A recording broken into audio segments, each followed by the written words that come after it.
Olá e sejam muito bem-vindos ao 17º episódio do Ressalto Ofensivo. Eu sou o Tomás Carneiro e vamos lá, não há muito a perder. Esta semana não aconteceu muito, mas eu arranjo obviamente temas para conseguir complementar esta situação. E pronto, tendo em conta que não aconteceu muita coisa, vou começar logo com um tema principal que foi acho que é um tema engraçado para debater. Estou a falar do que saiu por parte da ESPN. A ESPN decidiu lançar o seu top a 25 melhores jogadores abaixo de 25 anos em questão a rank de acordo com o seu potencial.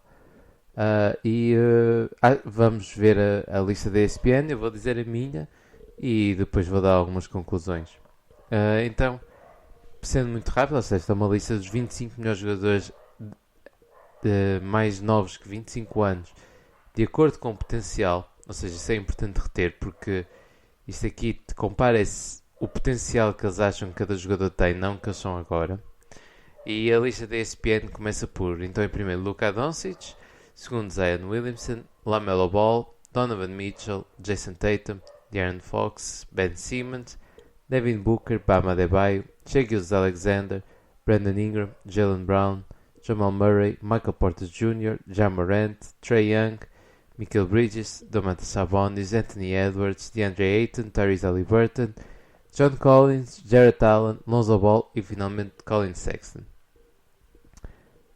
Eu acho que a melhor forma, em vez de estar a comentar a lista da ESPN, penso que a forma mais eficaz é talvez dar a minha lista e justificando as minhas escolhas de acordo, porque é um gimmick engraçado, é algo engraçado de se falar. E lá está, comparando a minha lista, não é preciso comparar, mas dando a minha lista e dando as conclusões do que eu acho em relação à minha lista, acabo por justificar e muitas vezes explicar o que em relação à ESPN. Então vou começar. Em 25º para mim está uma das omissões que está na lista, que é Jaren Jackson Jr. Eu percebo que Jaren Jackson Jr. não tenha jogado ultimamente na liga e percebo que isso aí dificulta a colocação deste no top 25. No entanto, não esquecer da genialidade de Jaren Jackson Jr. por causa do potencial que tem, tanto ofensivamente e principalmente defensivamente. Eu penso que o ponto mais fraco dele para a posição que ocupa, que é forward ou center, é provavelmente a parte de ressaltos. De resto, Jaren Jackson Jr. é um jogador extremamente competente, extremamente completo defensivamente. Lá está, só falha mesmo pelos ressaltos, mas é algo que pode vir a aprender. E acho que o facto de não estar e estar, por exemplo, talentos como Colin Sexton, não que Colin Sexton seja mau, bem pelo contrário. Colin Sexton já se provou ser um scorer pelo menos reliable para uma equipa, mas penso que Jaren Jackson Jr. consegue acrescentar muito mais valor do que Colin Sexton, já revelando então que Colin Sexton não fará parte do meu top 25. Em 24º põe um rookie deste ano, Tyrese Haliburton. Tyrese Haliburton, como vocês sabem, é um dos rookies que eu mais gosto, acho que é extremamente completo. Simplesmente não acho que possa crescer tanto como outros, daí estar mais em baixo. No entanto, é um jogador muito bom, extremamente completo e a estilo do draft até agora, ou pelo menos uma das estilos do draft, e continuo entusiasmado, apesar dos Kings serem uma miséria neste momento, pelo futuro de Tyrese Haliburton. De seguida, em 23º, Lonzo Ball. Lonzo Ball, para mim, eu ainda não desisti. Lonzo Ball continua a ter uma visão de passe incrível, melhor do que a maioria dos jogadores da NBA, do que a grande maioria. E para além disso, Lonzo Ball é defensivamente, quando se esforça e quando tem essa oportunidade, também um dos defesas mais eficazes da liga. Daí achar que faz sentido destacar Lonzo Ball pelo potencial defensivo e pelo lançamento, pela capacidade de passe. E o lançamento sim ia entrar agora, porque a capacidade de lançamento dele este ano está bastante superior a anos passados, e às vezes pode ser só um ano, não é? Isso às vezes acontece apenas um ano em estar quente, mas a verdade é que se este lançamento se mantiver, é muito bom sinal para Lonzo Ball, que pode ser sem dúvida o point guard principal. Eu vejo se corresponder ao seu potencial a uma equipa de potencial título, não me estranhava nada, bem até por causa da capacidade de passe e capacidade de defender que Lonzo Ball tem. Em 22º, também pela parte, principalmente pela parte defensiva, mas também pela forma que a parte ofensiva tem crescido cada vez mais, o Giannunobi. 22º, então, o Anunoby, jogador dos Raptors, este ano, apesar de eu ter apostado ele para Most Improved Player, não ter correspondido a essas esperanças. No entanto, tem sido bastante mais eficaz no lado ofensivo.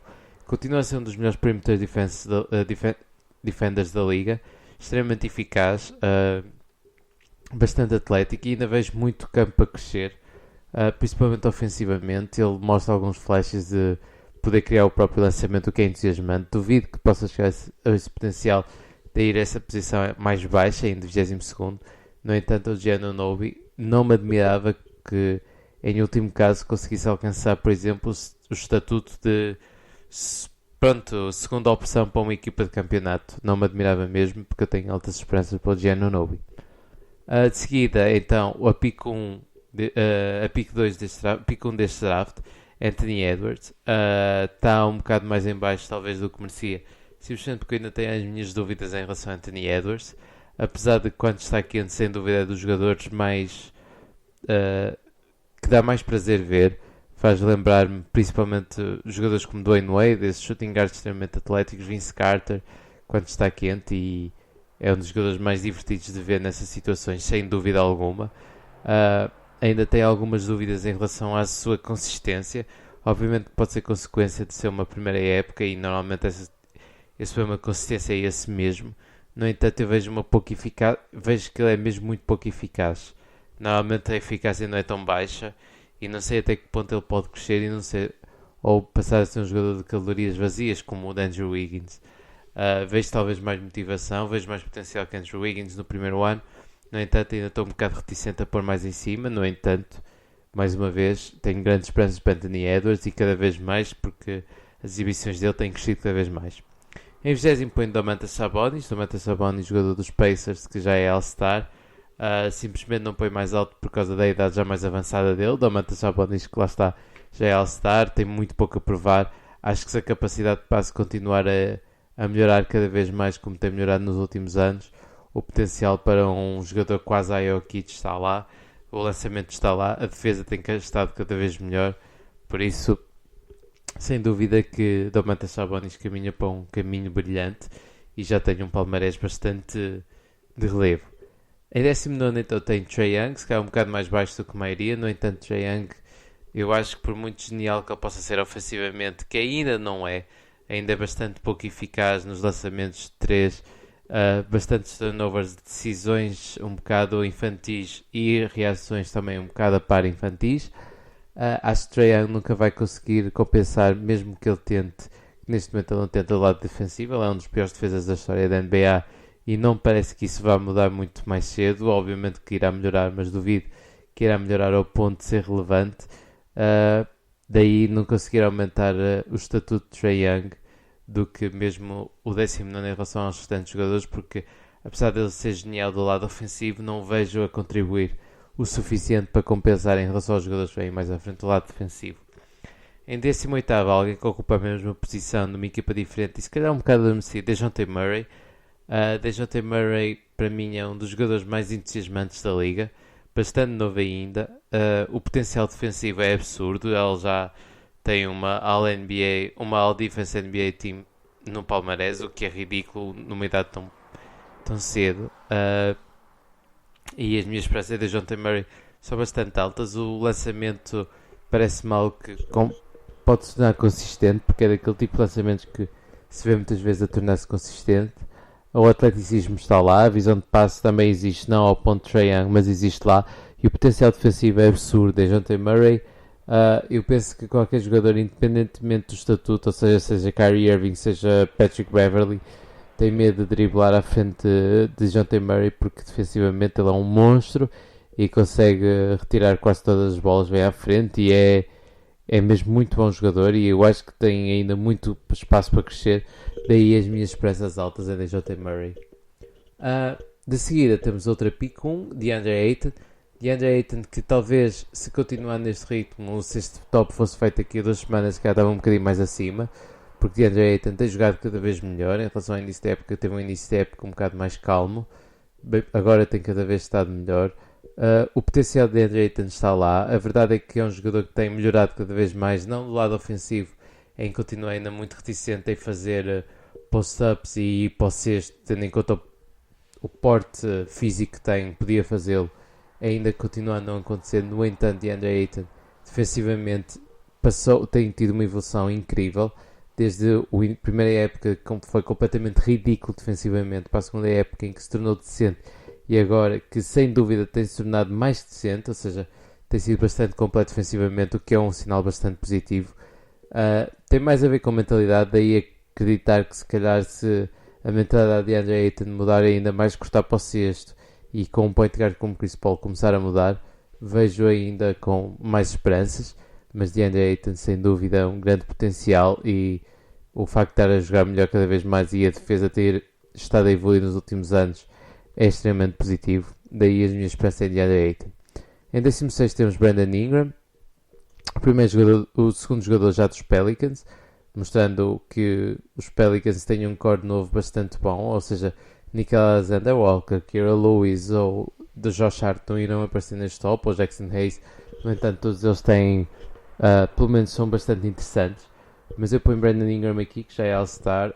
Continuo a achar que este potencial é muito... Ou seja, a posição dele é muito influenciada pelo que ele fez quando estava nos Lakers e primeiro nos Pelicans, em que defensivamente ele foi genial, mostrando que ele é capaz de sê-lo.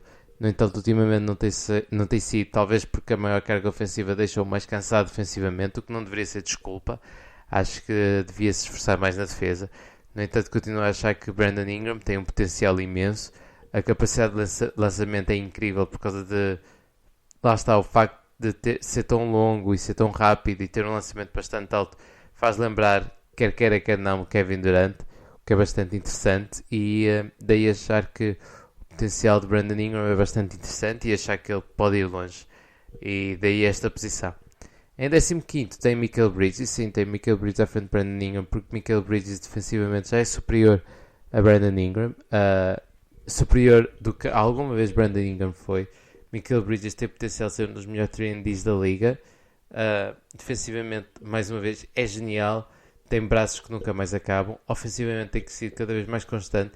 E eu vejo potencial, apesar de tudo, para conseguir construir o seu próprio lançamento. Daí o meu interesse em Mikal Bridges, segundo jogador antes dos 25 dos Suns, tão alto, porque eu vejo mesmo Mikal Bridges a ser um jogador bastante importante e não me admirava vê-lo, por exemplo, como segundo jogador mais importante numa equipa de título, o que para mim é algo que valoriza bastante. E Mikal Bridges provavelmente ainda está, vejo espaço para crescer ainda mais, para quase ser não diria uma primeira opção, mas quase um 1B, ou seja, não ser tão diferente como um segundo. Em 14º, e se calhar aqui, enquanto as diferenças às vezes de jogador em jogador até aqui não eram citadas aqui, se calhar um salto maior. Em 14º é Jaylen Brown. Jaylen Brown tem tido uma época excelente esta época, bastante bom ofensivamente e defensivamente. O potencial defensivo está lá e ele já corresponde a esse potencial defensivo. Jaylen Brown está acima de Mikal Bridges porque a capacidade de criar lançamento, apesar de ser mais velho um bocado, está lá e já existe. E pode ser uma versão quase de Paul George, não me admirava de ser muito diferente disso. Em 13º tem Michael Porter Jr. Há um ano atrás provavelmente ninguém diria que se estivesse no top 25. Neste momento é para mim 13º. Michael Porter Jr. começa cada vez mais. Ele tem pouco tempo de NBA ainda, apesar do tempo de carreira que já tem. Vê-se os resultados em termos defensivos, em que está cada vez mais consistente, com resultados melhores, e cada vez mais, pelo menos o ressalto defensivo já é suficiente para contribuir a alguma coisa defensivamente e já não parece tão perdido. E ofensivamente ele é estupidamente eficiente, daí a posição mais acima de Jaylen Brown. Apesar de nunca provavelmente chegar ao potencial de Jaylen Brown defensivamente, ofensivamente ele tem uma capacidade que é única. O facto de ser tão alto, criar um lançamento tão alto e acertar tudo com uma eficiência ridícula, permite Michael Porter Jr. ser quase imparável ofensivamente, e ainda mais quando é posto com um jogador como Jokic à beira. Daí as minhas esperanças em Michael Porter Jr. Logo que as lesões não o atrasem. E não esquecer que lá está, Michael Porter Jr. antes das lesões era visto como o top pick de draft dele. ou pelo menos que pudesse estar lá. Daí achar que faz todo sentido incluir Michael Porter Jr. nesta posição. De seguida, em 12º tem Bam Adebayo. Bam Adebayo é um dos jogadores, já está bastante estabelecido na NBA. O potencial para Defensive Player of the Year, por exemplo, está lá e acho que isso já diz muito. A capacidade de passe, apesar de achar que não é tão boa como muita gente pinta, é bastante boa. O que eu quero dizer é que já há pessoas a dizer quase que ele está a caminhar para o caminho de Jokic, e não. Jokic tem uma capacidade de passe que é fora de série em relação a qualquer outro jogador. No entanto, para Bam Adebayo consigo ver um jogador bastante completo, Defensive Player of the Year, e jogador que complementa bastante bem uma equipa que quer ir aos playoffs.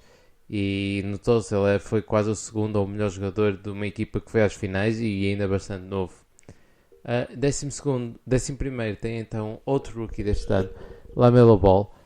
Não consigo pôr mais alto simplesmente porque vejo algumas limitações. Eu não sei até que ponto o lançamento não será uma fase quente em vez de ser realmente consistente, para além de que ainda há alguns problemas em termos de responsabilidade com a bola, em que muitas vezes ele perde a bola e com turnovers desnecessários. No entanto, LaMelo Ball tem um potencial absurdo. O lançamento, lá está, se for consistente, é genial. A capacidade de passe é muito boa e ressalta, defende já a um nível decente, e vejo potencial para ser um defesa a mais do que decente. Daí achar que LaMelo Ball seja genial, e para mim, a partir deste momento, a partir de Bam Adebayo, todos os jogadores vejo como potenciais a primeira opção para uma equipa de playoffs, e começa com LaMelo Ball, e não me admirava ver LaMelo Ball como jogador principal para uma equipa de tentativa para campeonato. 10º ano tenho um jogador que cada vez mais se nota a diferença, mas se calhar não é reconhecido, que é Shai Gilgeous-Alexander. Shai Gilgeous-Alexander, eu fui um dos céticos em que achei que se calhar a produção dele iria baixar quando Chris Paul saiu, porque Chris Paul, se há uma coisa que faz, é melhorar as médias de quase toda a gente que joga com ele. No entanto, o Shai Gilgeous-Alexander, nos jogos que fez nos OKC, mostrou que não, mostrou que ele tem mais capacidade para ser o jogador principal e para assumir. Os OKC ganharam muito mais jogos do que eram supostos até agora, foi porque o Shai Gilgeous-Alexander. Eles têm sido a pior equipa desde que Shai Gilgeous-Alexander sentou. Antes disso estavam quase no Playing Tournament, o que só mostra a qualidade de Shai Gilgeous-Alexander. Não é o jogador mais flashy, mas o que ele faz é extremamente consistente. Ele é extremamente responsável, lado defensivo e lado defensivo, e é muito bom mesmo. Em nono tenho De'Aaron Fox, para mim um bocado mais entusiasmante de Shai Gilgeous-Alexander, porque tem o potencial defensivo de Shai Gilgeous-Alexander, tem o potencial ofensivo de Shai Gilgeous-Alexander e as capacidades atléticas que Shai Gilgeous-Alexander não tem. Daí achar que consegue ir mais longe. E o que ele fez até agora, apesar dos Kings estarem a perder bastante jogos, ele não é a causa. Se calhar do lado defensivo às vezes é, porque deixa um bocado a desejar para o potencial que tem. No entanto, ofensivamente não é. A velocidade dele é absurda, e acho que De'Aaron Fox ainda continua com a esperança que vai ser All-Star, e vejo como uma opção de uma equipa de campeonato. De seguida tem Jamal Murray.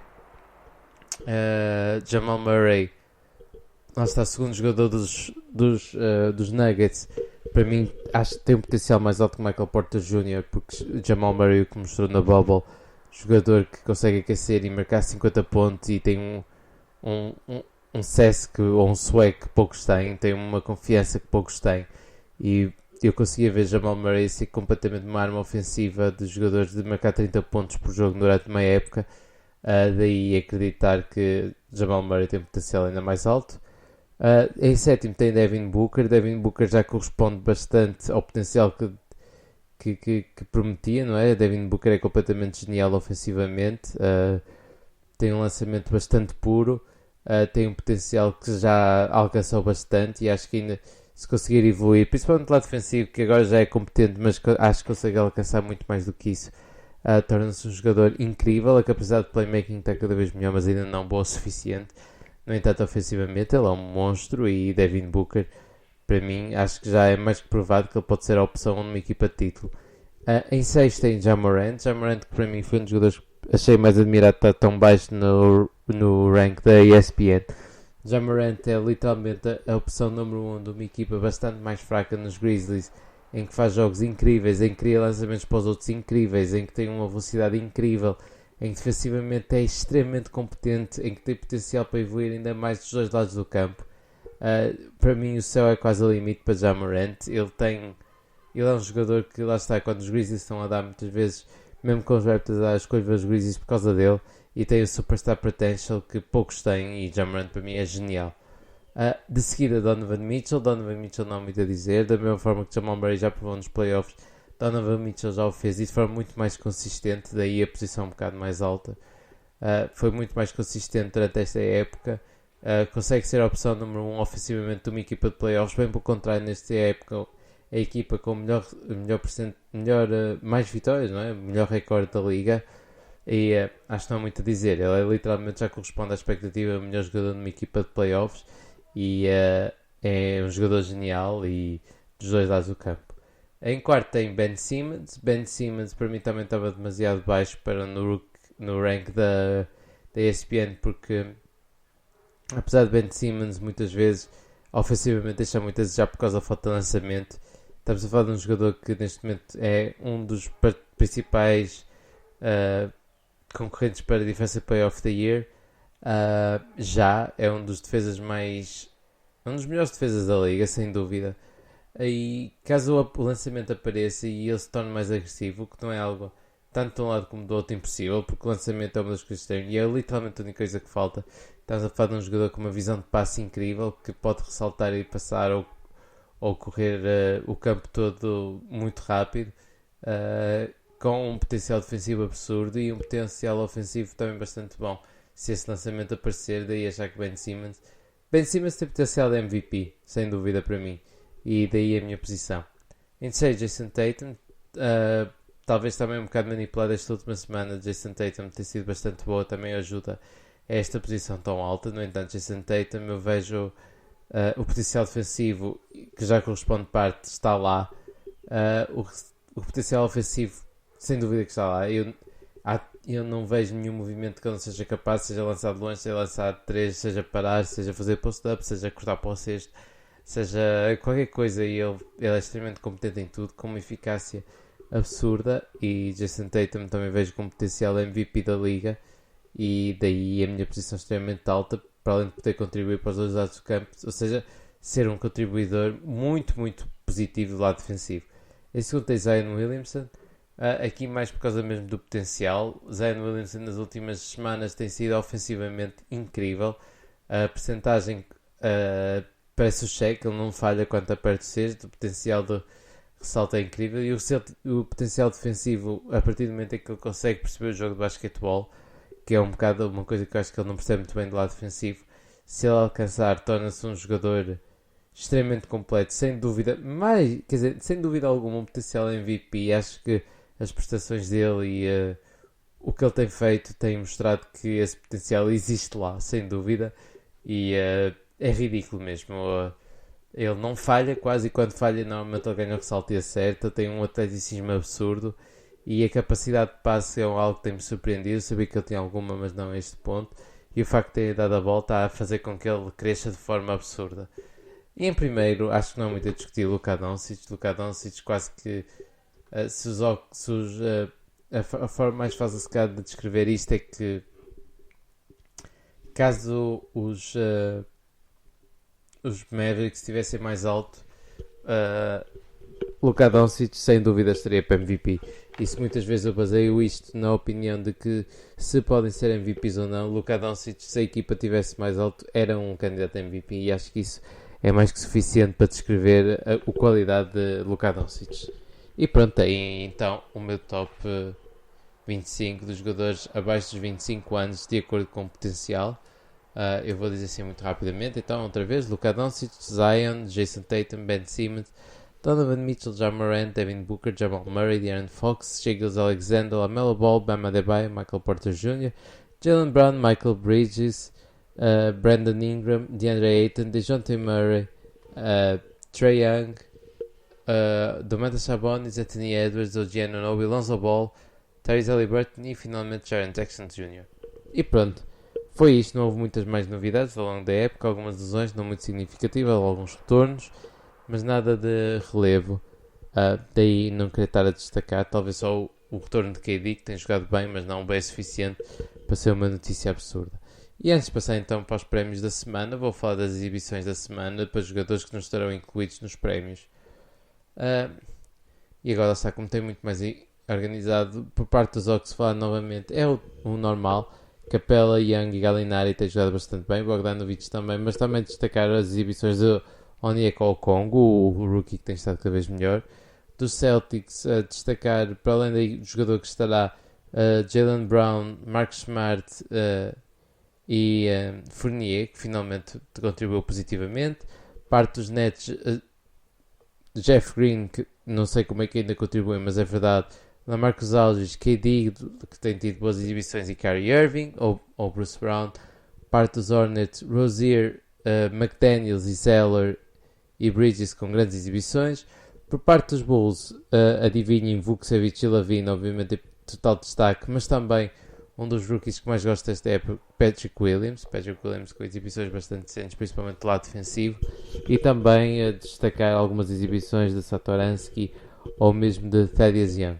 Parte dos Cavs, o backcourt Sexland com grandes exibições ao longo da semana, e também a Jay Hartenstein no Taurean Prince, também com boas exibições. Por parte dos Mavs,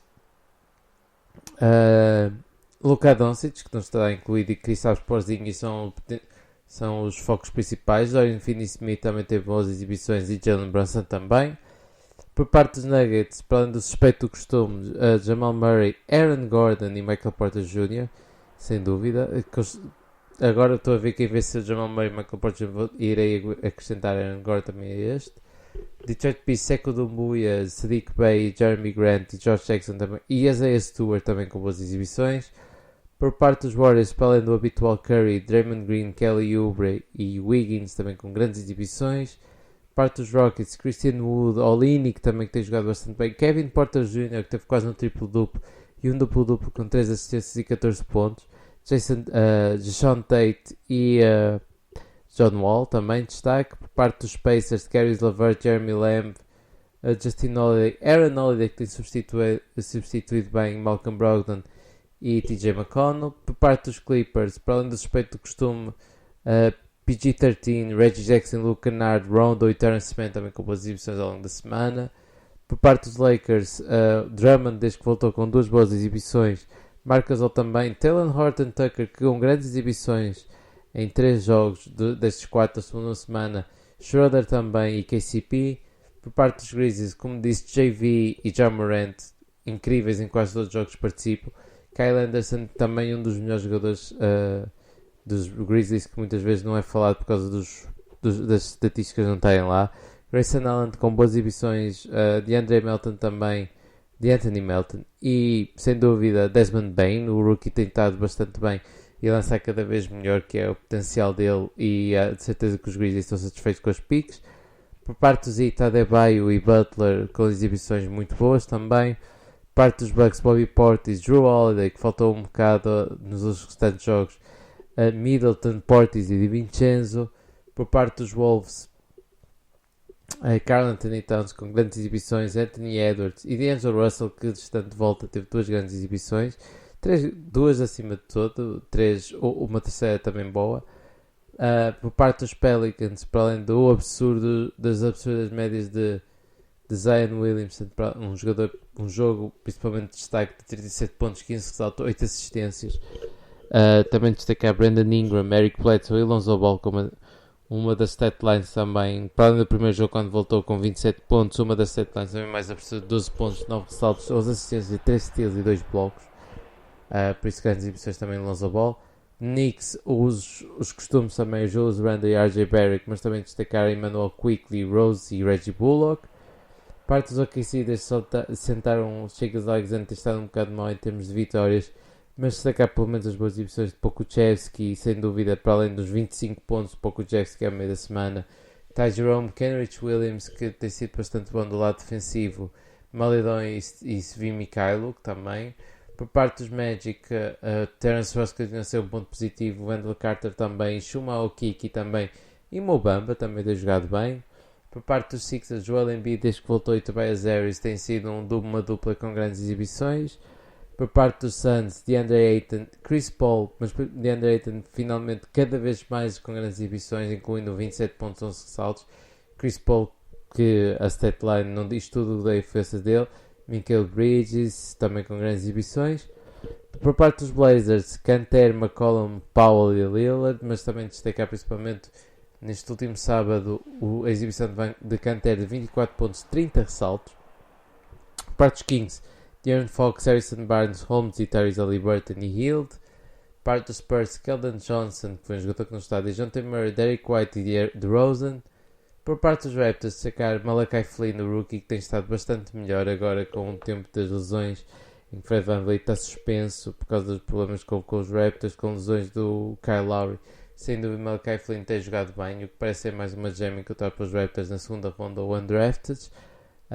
Lá está mais uma vez Boucher também com uma grande exibição, incluindo uma exibição de 38 pontos a 9 ressaltos. O Giannunobi e também, principalmente, acho que também de grande destaque, Gary Trent Jr., que desde que veio aos Raptors quebrou o máximo de carreira 2 vezes, incluindo esta última vez com 44 pontos contra os Cavs, uma grande exibição. Do lado dos Utah Jazz, para além de Rudy Gobert, Mike Conley e Mitchell, o habitual. Donovan Mitchell com uma exibição de 41 pontos e 42 pontos ao longo desta semana, por isso 2 grandes exibições ao longo de semana, outra de 37. E por fim, para os Wizards, Westbrook com 4 triplo-duplos em 4 jogos, no entanto não foram suficientes para só vitórias, no entanto jogou bem. Destacar também Bill, Raul Neto ou mesmo Robin Lopez, tem estado cada vez melhor. E pronto. Falando então agora dos jogadores das exibições da semana, podemos passar então aos prémios da semana. Passando então aos prémios da semana, como o MVP desta semana tem Nikola Jokic, que conduziu os Nuggets a 8 vitórias seguidas neste momento, esta semana com 4 vitórias, uma sobre os Magic, uma sobre os Pistons e 2 sobre os Spurs, ou seja, não foi uma semana extremamente complexa, no entanto, quando tens 8 jogos seguidos a ganhar, poderia acontecer ser quase uma schedule loss. E Nikola Jokic com média de 23.8 pontos, 9.8 ressaltos, 12.8 assistências, uma steal, 0.3 blocos, com percentagem de 61% de field goal, 40% de 81% de free throw. Nikola Jokic cada vez mais cimenta a posição de MVP com as faltas de Joel Embiid, James Harden e LeBron James, e acho que cada vez torna-se mais difícil que Nikola Jokic não seja o MVP desta temporada. Para não perder também muito tempo, o Coach of the Week vai para Mike Malone, apesar de poder ter ido para Tyler Jenkins, que teve uma semana incrível com os Grizzlies, com 3 vitórias e uma derrota apenas. E Tyler Jenkins, não percebo com a quantidade de lesões que ainda tem que lidar, principalmente as lesões de Jaren Jackson Jr., que ainda afeta, não é? E apesar do roster aparentemente dos Grizzlies não ser tão bom como muitos que se estão abaixo, Taylor Jenkins continua a fazer um grande trabalho, em que ganhou aos 76ers e Hawks e perdeu contra os Knicks, ou seja, uma semana em que podiam ter perdido quase os jogos todos e não seria surpreendente. Daí dar o grande mérito a Taylor Jenkins. No entanto, aí não consigo não dar o prémio do Coach of the Week para Mike Malone dos Denver Nuggets, porque para além de ter ganho os jogos todos, acho que é destaque o facto de neste momento terem 8 jogos seguidos, do encaixe perfeito de Aaron Gordon, que boa parte também tem aqui mérito para Mike Malone, e também para o destaque do facto de 3 dessas 4 vitórias foi ser Jamal Murray, o segundo scorer principal da equipa. Daí acho que Mike Malone merece essa distinção. Da mesma forma, então, a equipa da semana, apesar de poder ter dado aos Grizzlies ou até mesmo aos Clippers, que ganham 4 jogos, a minha equipa da semana tem aqui para os Denver Nuggets, que mais uma vez 8 vitórias seguidas, todas elas bastante convincentes, apesar de algumas serem mais linhas, foram convincentes. Aaron Gordon tem encaixado, ou seja, o mérito não vai só para o treinador, vai para os restantes jogadores. Daí achar importante estabelecer e destacar então as exibições incríveis dos Denver Nuggets. Pronto, passando quase todos os prémios, agora o Rookie of the Week, apesar de gostar muito desta semana de Sadiq Bey, Maledon também teve uma grande semana. Jason Tate, Malachi Flynn, Desmond Bane, Pokuchevski, Tyrese Haliburton, Patrick Williams. Eu sei que é uma forma de seguirem algum destes rookies, não é? Sadiq Bey, Pistons, Maledon, OKC, Jason Tate, Houston, Malachi Flynn, Raptors, Pokuchevski, OKC, Bane, Grizzlies, Haliburton, Kings e Patrick Williams Bulls, com grandes semanas. O melhor rookie da semana, e acho que a parte mais surpreendente é o facto de ter sido minimamente eficiente é Anthony Edwards. Anthony Edwards com uma semana de 23 pontos, 6 ressaltos, 4 assistências, 1.3 steals, 0 blocos, em percentagens lá está que não são más, 48% field goal, 33% de triplos, 85% de free throw, apesar da semana de uma vitória e 2 derrotas. A vitória veio contra os Kings e as derrotas contra os Pacers Celtics, podia ser pior. E Anthony Edwards, quando aquece, já é dos jogadores mais divertidos de se ver. Daí o destaque para o Rookie of the Week, e que pode estar cada vez mais perto de roubar a LaMelo Ball por causa da lesão. E pronto, terminando isto, podemos então ir para a All-NBA Team. Vou começar agora ao contrário. O center, obviamente, como disse, Nikola Jokic, para variar, não é? Os jogadores forward spots vão para Jason Tatum, um deles que teve uma exibição incrível a meio da semana, em que ultrapassou os 50 pontos, em que estabeleceu o máximo de carreira com 53 pontos. Jason Tatum com médias da semana influenciadas obviamente por esse jogo de 53 pontos, mas com médias de 30 pontos, 8 ressaltos, 4 assistências, 0.5 steals, 0.3 blocos, com porcentagem de 53, 39, 92, numa semana em que os Celtics, uma das equipas que tem se calhar desiludido mais por causa da falta de fluidez, apesar das vitórias às vezes estarem lá, falta muita fluidez, falta movimento de bola, e acho que vão ter que fazer isso em relação a isso. Ou seja, precisam de um point guard que crie e que mova a bola. Tiveram uma semana 3-1 em que ganharam os Rockets, Jazz e Wizards, e depois contra os Clippers, ou seja, uma semana bastante boa, tendo em conta os oponentes que apanharam.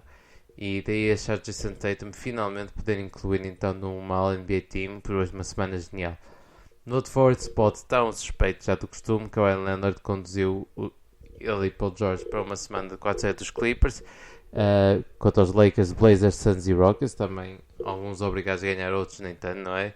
Blazers e Suns principalmente, talvez com as vitórias mais difíceis, principalmente Suns. Kawhi Leonard com médias de 26.8 ressaltos, 7 assistentes, 0.8 steals, 0 blocos, com porcentagem de 53, 47, 90.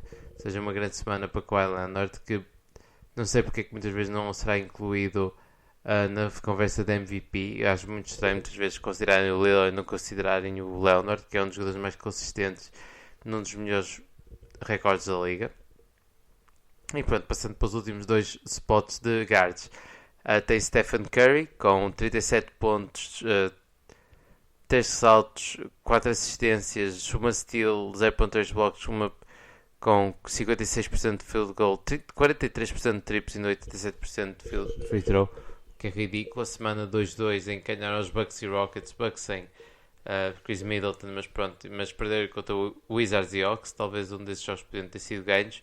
No entanto, uma boa semana para Stephen Curry, e sem dúvida que ele é a alma e ele é o motivo quase todas as vitórias dos Golden State. E por fim, o último lugar de forward de guard vai para Devin Booker dos Suns. Devin Booker, que conduziu os Suns, ele, CP3 e DeAndre Ayton, uma boa semana, 3-1. Também vitórias contra Jazz, principalmente que foi um grande jogo, que foi importante terem ganho este jogo, contra os Rockets, contra os Wizards, e a derrota contra os Clippers. A derrota contra os Clippers não é nada de se envergonhar, bem pelo contrário, são os Clippers, uma das melhores equipas da liga. Devin Booker com 30.5 pontos, 4.8 ressaltos, 4.5 assistências, uma steal, 0.3 blocos, com porcentagens de 46, 37, 89.